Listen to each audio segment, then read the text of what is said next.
बहुत सारे हमारे नौजवान आज शकीली बन रहे हैं, कोई कादियानी बन रहा है और कोई जावेद गामिदी की बेरोजगार बन रहा है। लब पे अल्लाह के महबूब का नाम आया है, लब पे अल्लाह के महबूब का नाम आया है। आसमानों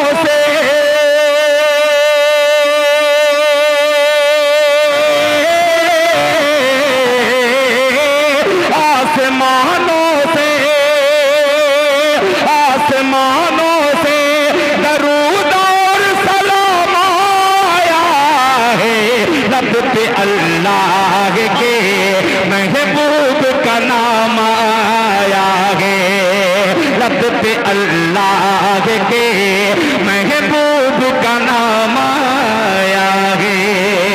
आए फरिश्ते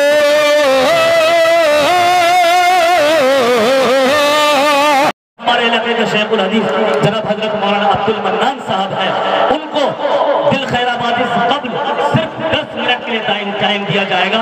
आपको अगर इजाजत हो, और इंशाअल्लाह मैं चाहता हूं कि आप लोग बिल्कुल तहे दिल से इजाजत देंगे कि मौलाना कुछ बड़े अदब के साथ मैं दरख्वास्त करता हूं कि वो आए और 10 मिनट के अंदर बहुत कीमती बातें 2-3 पैगाम देकर हमारे इस्लाह माशरा को पैगाम दे, ताकि हम सब अमल करने की कोशिश करें। माइक पर जनाब हजरत मौलाना अब्दुल मन्नान साहब। अम्मा बाद क़ाल नबी सल्लल्लाहु अलैहि वसल्लम अला कुल्लुकुम राइन व कुल्लुकुम मसऊलुन अन रअयतिही औ कमा क़ाल अलैहि सल्लल्लाहु अलैहि वसल्लम। अस्सलामु अलैकुम व रहमतुल्लाहि व बरकातुहू। इसमें क्या है, जो दिखता है वो दिखता है। मुहतरम उलमाए किराम, बिलखुसूस आज के जलसे के सदर हजरत अलहाज हाफिज अब्दुल जब्बार साहब और मेरे सामने तशरीफ फरमा हमारे गांव के हजरत मौलाना मुफ्ती मंसूर साहब, इसी तरह दिगर उलमाए किराम और हमारे बीच नौजवानों के दिलों की धड़कन एक दिल नवाज शायर दिल खैराबादी साहब और मेरे मुसलमान भाइयों, बुजुर्गों, दोस्तों, मेरी माँ और बहन, जैसा कि हमारे साथी, हमारे रफीक कारी रुहुल्लाह साहब जो आज इस जलसे की नज़ारत कर रहे हैं और बहुत ही अच्छे अंदाज में खूबसूरत तरीके से अंजाम दे रहे हैं, मैं इन हजरात की इजाज़त से, जैसा कि मुझे सिर्फ 10 मिनट का टाइम दिया गया है, आप हजरात के सामने लबकुशाई करने की कोशिश कर रहा हूँ। उम्मीद है कि आप हजरात मेरी बातों को बगौर समाप्त फरमाएंगे इंशाअल्लाह।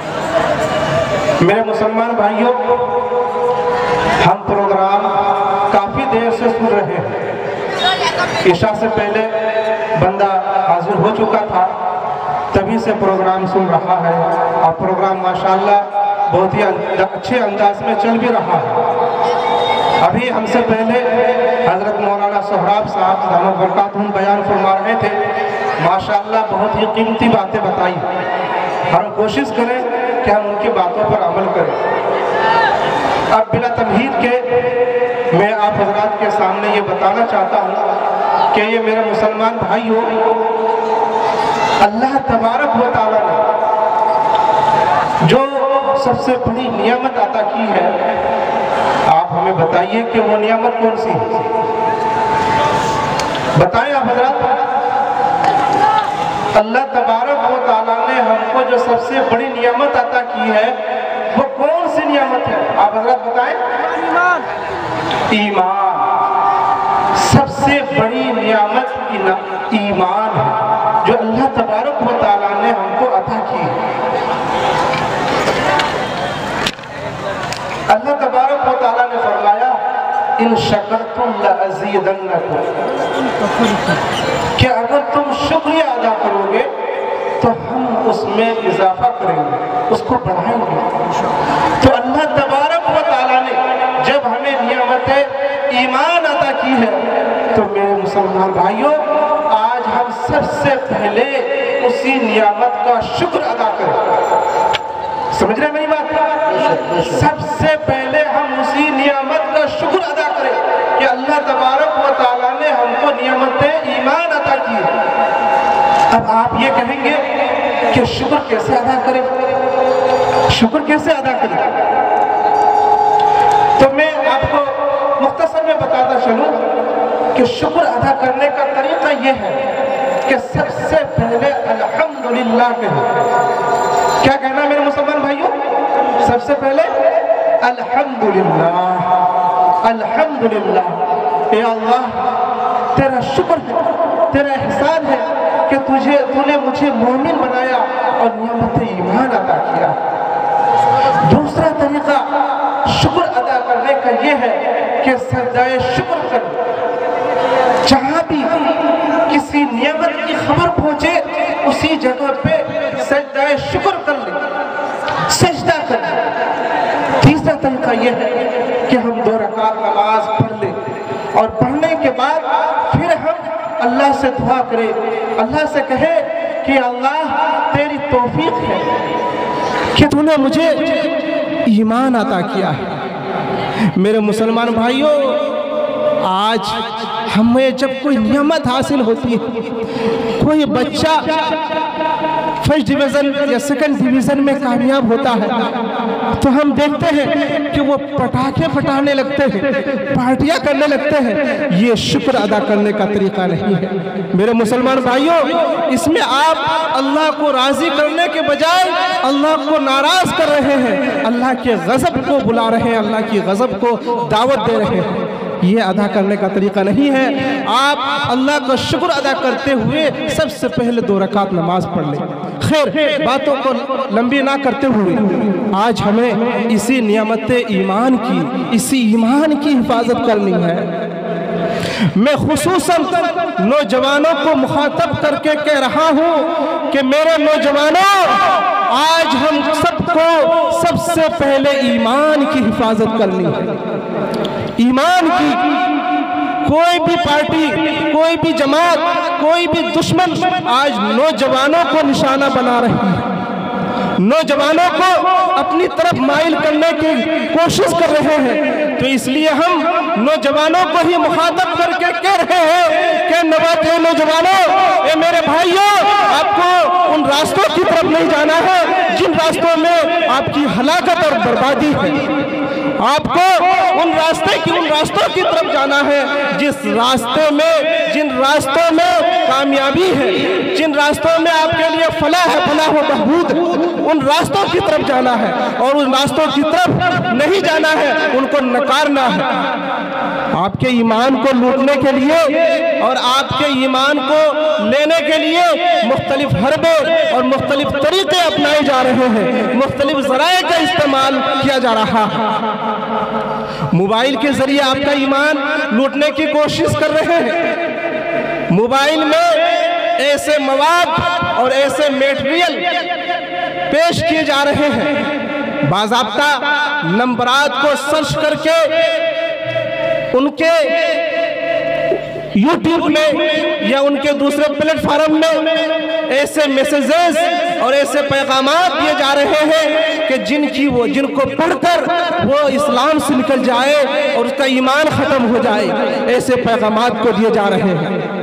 मेरे मुसलमान भाइयों, मैं मोबाइल को नहीं नकारता, मैं ये नहीं कहता कि मोबाइल खालिस नुकसानदेह है। नहीं, मोबाइल के अंदर बहुत सारे फवाइद भी है, बहुत सारे ऐसे फवाइद हैं कि जो चलाना जानता है वो उनके जरिए हासिल करके बहुत कुछ कारनामे अंजाम दे सकता है। लेकिन जो सही गलत को नहीं पहचानता वो मोबाइल के जरिए भटक भी हो सकता है, गुमराह भी हो सकता है और दीन इस्लाम से हट भी सकता है। बहुत सारे हमारे नौजवान आज शकीली बन रहे हैं, कोई कादियानी बन रहा है और कोई जावेद गामिदी की पैरोकार बन रहा है। हम दूर में नहीं जाते हैं, हमारे इलाके में बहुत सारे ऐसे नौजवान हैं, जहां तक मुझे इत्तला मिली है कि वो जावेद गामिदी जो हदीस का इनकार करता है, जो हदीस का मुनकिर है उनकी तकरीरें सुनता है और वो तकरीरें सुनकर उसका पैरोकार और उसको मानने वाला और उसके मुत्तबे बन चुका है। मेरे मुसलमान भाइयों, वो मुत्तबे नहीं, वो इस्लाम से निकल चुका है, उनका ईमान खत्म हो चुका है। आज हमें अपने नौजवानों को इसकी तरफ तवज्जो दिलाने की जरूरत है। हमारे उलमाए किराम स्टेज पर तशरीफ फरमा है। हमारे आका सरकारे दो आलम सल्लल्लाहु अलैहि वसल्लम ने फरमाया अल उलमा वरसतुल अंबिया, कि उलमा अंबिया के वारिस हैं। अच्छा, आप ही बताइए कि जब अंबिया का सिलसिला खत्म हो चुका है तो आज आपको दीन की रहबरी करने वाले कौन है? कौन है आपको जो बताए कि कौन सा रास्ता सही है और कौन सा रास्ता गलत है, किधर आपको जाना है और किधर आपको नहीं जाना है, किसकी पैरवी करनी है और किसकी पैरवी नहीं करना है, क्या करना है क्या नहीं करना है, वो बताने वाले कौन है? कोई बता सकता है? कोई ये कहे कि उलमा तो गलत है? मेरे मुसलमान भाइयों, याद रखो, जो मुतलकन ये कहे कि उलमा गलत है तो याद रखो वो ईमान से निकल जाएगा। इसलिए कि खुद नबी करीम सल्लल्लाहु अलैहि वसल्लम ने फरमा दिया अल उलमा वरसतुल अंबिया, कि उलमा अंबिया के वारिस है। वो काम जो अंबिया किराम करते थे और वो चले गए तो वो काम जो करने वाले हैं वो उलमा किराम है और क़यामत तक करते रहेंगे। तमाम मुसलमानों पर ये जिम्मेदारी बैठती है कि वो उलमा की रहबरी हासिल करे और जब भी कोई ऐसी बात देखे या किसी से सुने या किसी को करते हुए अपनी आंखों से देखे तो उनको चाहिए कि अपने उलमा किराम से राब्ता करे और उनसे कहे कि ऐसे लोग हमारे दरमियान आ रहे हैं जो हमको भटकाने की और गुमराह करने की कोशिश कर रहे हैं, ऐसी ऐसी प्लानिंग और ऐसे ऐसे मंसूबे हमको बता रहे हैं और ऐसी ऐसी स्कीमें हमको दे रहे हैं, टिबल की शक्ल में, टिबल समझ रहे ना, या कॉल की शक्ल में या मस्जिद की शक्ल में या और जो मुसाफिर खाने की शक्ल में या शादी ब्याह में मदद करने की शक्ल में आज हमको पैसे देकर हमारे ईमान को लूटने की कोशिश कर रहे हैं। हमें निगाह रखनी है और उलमा की जिम्मेदारी भी बैठती है कि वो ऐसे अफराद तैयार करके रखे कि जब भी ऐसे आदमी हमारे यहाँ आए तो उनका डटकर मुकाबला करे। और यकीनन आज हमारे दरमियान ऐसे उलमा किराम हैं जो हर फितने का मुकाबला कर सकते हैं, इंशाअल्लाह हर फितने का मुकाबला कर सकते हैं। और मैं आपको बताना चलूं, मुझे खबर मिली है कि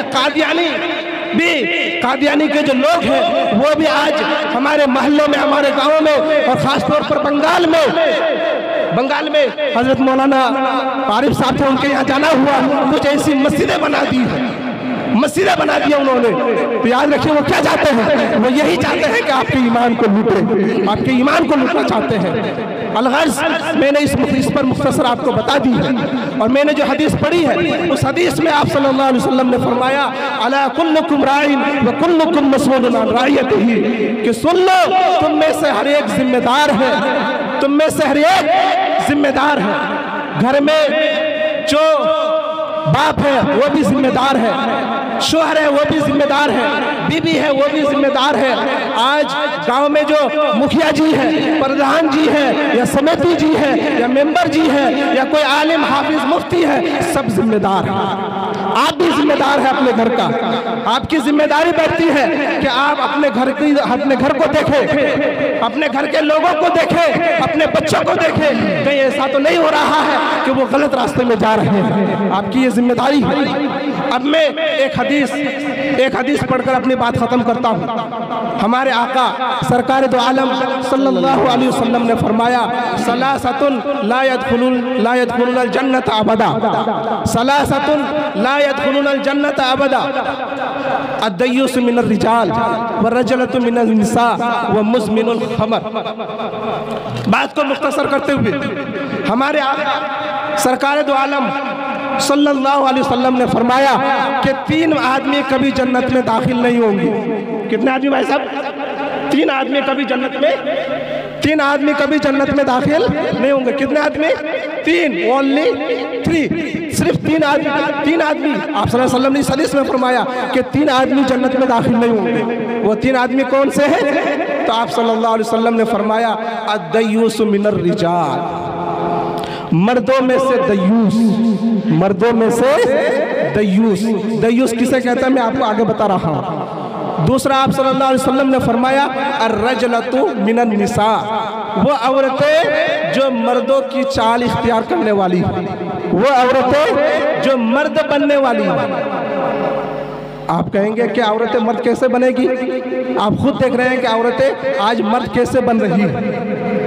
तीसरा आप सल्लल्लाहु अलैहि वसल्लम ने फरमाया वो मुज़मिनुल खमर, जो शराब का आदी, जो शराब का आदी हो। इन तीन आदमियों के बारे में आपने फरमाया कि वो कभी जन्नत में दाखिल नहीं होंगे। तो इन तीन आदमियों में से पहला आदमी है अद्दयूसु मिनर रिजाल, मर्दों में से दयूस। दयूस किसे कहते हैं? आगे हदीस को मैं नहीं पढ़ रहा हूँ। सहाबा किराम ने आप सल्लल्लाहु अलैहि वसल्लम से पूछा कि अल्लाह के रसूल फमद दयूस, दयूस कौन है? फमद दयूस मिनर रिजाल, दयूस कौन है? आप सल्लल्लाहु अलैहि वसल्लम ने फरमाया कि दयूस वो आदमी है कि जिसके घर वालों पर कोई अजनबी आदमी आए, बात करे, मिले, लेकिन उसको उसकी परवाह ना हो। समझ रहे ना? जिसके घर वालों के पास कोई आदमी आए, उनसे बात करे और उनसे मिले, लेकिन उसको उसकी कोई परवाह ना हो, इसको कहते हैं दयूस। तो जो घर का जिम्मेदार है, जो बाप है, उन पर जिम्मेदारी है कि घर में क्या हो रहा है वो उसका ख्याल रखे। उनकी बेटी से, उनकी बीवी से कौन मिल रहा है, कौन बात कर रहा है, या उसके घर वाले क्या कर रहे हैं, नहीं कर रहे हैं, मोबाइल से में किससे बात कर रहे हैं, या मोबाइल में क्या देख रहे हैं, कैसा चला रहा है, उसका ख्याल रखे। ये उसकी जिम्मेदारी है। अगर वो इस जिम्मेदारी को नहीं निभाता है तो आपने फरमाया कि ये उन तीन शख्सों में से है जो कभी जन्नत में दाखिल नहीं होगा। तो मेरे मुसलमान भाइयों और बहनों, इस बात को आप लाजिम पकड़ लीजिए कि सबसे पहले जिम्मेदारी बच्चे की परवरिश की वालिदैन पर है, माँ बाप पर है कि माँ बाप बच्चों की तरबियत करे। आज तालीम पर बहुत बोला जाता है और यकीनन तालीम की ज़रूरत है। हमारे मुफ्ती साहब ने एक स्कूल खोला है, माशाअल्लाह, बहुत खुशी होती है जब कोई ऐसा तामीरी काम होता है। ये तामीरी काम है, मैं उस टॉपिक पे नहीं जाता जो तामीरी काम के बारे में। तो हम कहते हैं कि अपने बच्चों को तालीम दीजिए, जरूर दीजिए, लेकिन तालीम के साथ साथ मेरे मुसलमान भाइयों तरबियत जरूरी है। बेशक बेशक तरबियत जरूरी है। हम अपने बच्चों को डॉक्टर, इंजीनियर, साइंटिस्ट सब कुछ बनाए, लेकिन हम सबसे पहले उनको दीनदार मुसलमान बनाए। ये तरबियत है। अगर हमने तरबियत नहीं दी और चाहे हमने उनको कितना बड़ा डॉक्टर या इंजीनियर बना दिया, सब बेकार है, सब बेकार है। तो आप इस पर अमल करेंगे इंशाअल्लाह, अपने खुद भी इस्लाम पर अमल करेंगे, अपने घर वालों को इस्लाम पर अमल कराएंगे और अपने बच्चों को दीनी तरबियत देंगे। अल्लाह तबारक व तआला हम सबको कहने सुनने से ज्यादा अमल करने की तौफीक अता फरमाए। व आखिर दावाना अनिल हम्दुलिल्लाहि रब्बिल आलमीन।